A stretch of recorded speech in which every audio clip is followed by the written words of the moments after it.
property of a buffer solution which can resist its pH by the addition of strong acid or strong base or by addition of water.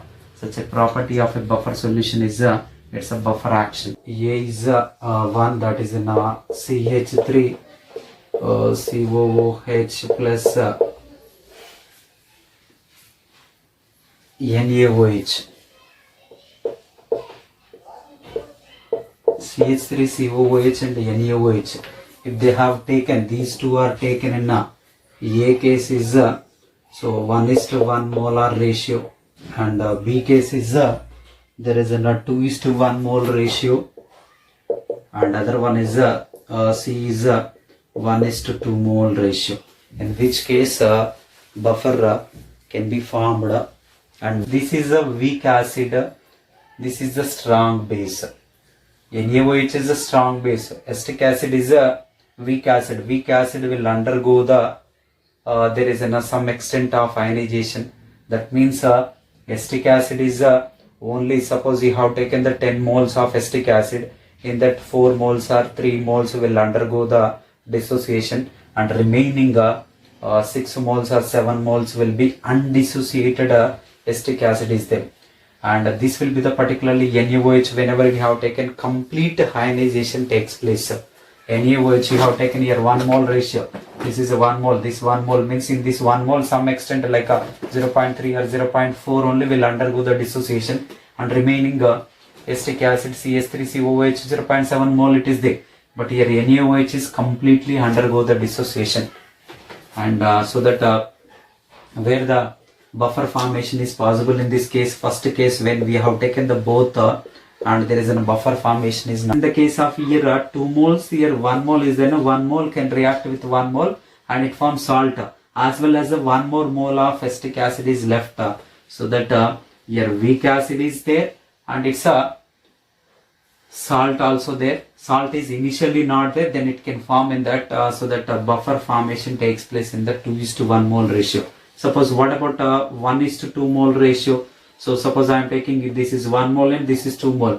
This 1 mole will react with this 1 mole, and there is no acetic acid here. This acetic acid completely react with this one and it forms clearly there is an only NaOH is going to be left. Here buffer formation is not takes place. Ratio, and B is 2:1 mole ratio, and C is 1:2 mole ratio. Right, NH4Cl and NH3 solution. In NH3 solution you are talking about this particularly NH3 solution state is nothing but, you can treat this one as a NH4OH only. NH4OH is nothing but which is a ammonium hydroxide, which is a weak base, and it's a salt of that weak base combination with the strong acid, so that this is itself is taken as a buffer. This buffer 1:1 mole ratio, it is acting as a buffer. This is 1 mole and this is also 1 mole, it is acting as a buffer. Even if you take this is in excess, this is 2 moles, here 1 mole.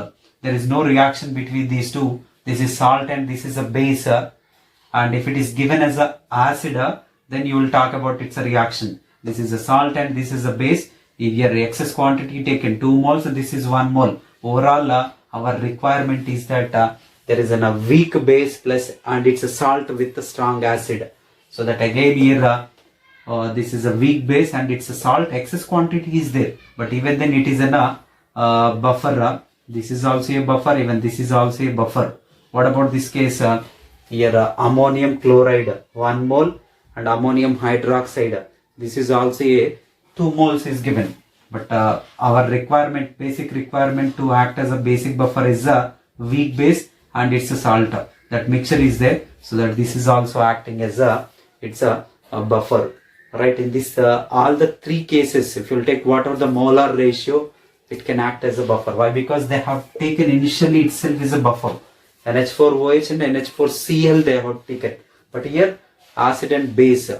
Okay, definitely it plays an important role here by taking the molar ratio. It plays here what are the mole ratio, obviously it can always it can act as a buffer.